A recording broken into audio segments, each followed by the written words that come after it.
Hi, Corey McCoy here, and we are talking about performance breathing. So, guys, almost every resource we offer, we talk and emphasize breath.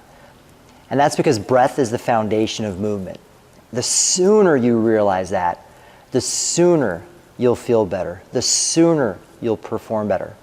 So we want to make sure to go over a few different breathing types or breaths that we recommend and that we incorporate within our training. So there's a vast, endless supply of resources on breathing, but this is a quick little resource, educational, to give you an idea of what we emphasize within our training program. And those 3 different breaths include relaxed breath, breathing behind the shield, and power breathing. All 3 of them are important. All 3 of them we use within almost every training session. And all 3 of them you should incorporate. So the sooner you know this, the better. So let's kick this off and let's start with relaxed breath. I want you to find a space, and it doesn't matter what position you're in necessarily, but find a space. I'm just gonna be in a corpse pose, and I want you to relax. Let the tension go, and just start belly breathing. The cues that we like to use are to inhale and exhale through the nose. Keep the tongue on the top of the roof of your mouth.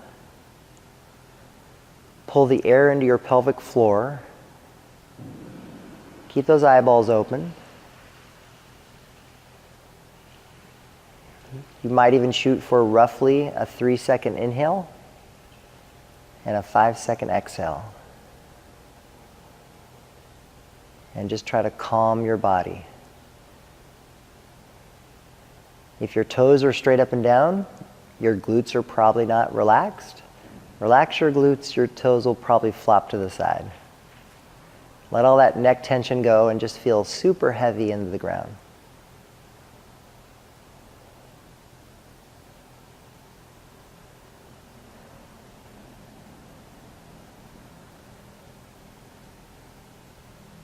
You might end up staying there for 30 seconds, a minute, longer. But it's all good. And it gets your muscles relaxed. And that's the key to movement. That is relaxed breath. An example of like breath gone awry could be swimming. If you're in the middle of a lake and you are swimming and your breath is off, your body subconsciously starts to tense up, and it does not help performance. There's anxiety. And in the water it's compounded because you're dealing with potentially a life and death situation. But if you're not breathing well, the muscles are not behaving. There's tension, there's anxiety, anxiousness, and the body doesn't perform well. So relaxed breath is really super important. We generally start most of our sessions with relaxed breath. It gets everything kind of in line with the way that it should operate. So that's the first one that we'll cover. And whenever you need a timeout, whenever you're moving, whenever you want to try to calm the body down, just try to think of those types of, cues, the belly breathing, the relaxed breath, just calming your body down. And communication with our body happens through breath. So our body communicates to us typically with pain or feel good, right? There's something wrong. And we can communicate back through breath. If our breath is off, something's wrong, and the body's going to kind of tense up. So that's your first breath. The second breath is probably the most common breath that you'll see within this type of environment, and that's breathing behind the shield. And that's all strong first philosophy from Pavel Tslin. And so breathing behind the shield just means that there's appropriate stability for the activity, and then there's breath behind it. So for instance, if you're planking, or if you're squatting, or if you're doing a rowing movement, I mean, whatever you're doing, majority of the exercises that, again, that are taking place in an environment like this, there's going to be appropriate stability of your core, and then there's breath that's behind it. So again, could be a plank, right? You've got stability of your core. So I'm feeling that stability, and then I'm breathing behind that. And the intensity is obviously going to depend upon the movement. It's going to depend upon the load. But continuing that breath with appropriate stability is called breathing behind the shield. So you'd want to master that. You want to master working at different intensities with that stability. So there's stiffness, there's neutral spine, and there's breath that supports everything. So you can, so you can move, you can perform. So whether that's in the strength realm or whether it's in conditioning, running, all that type of stuff, breathing behind that shield is really important.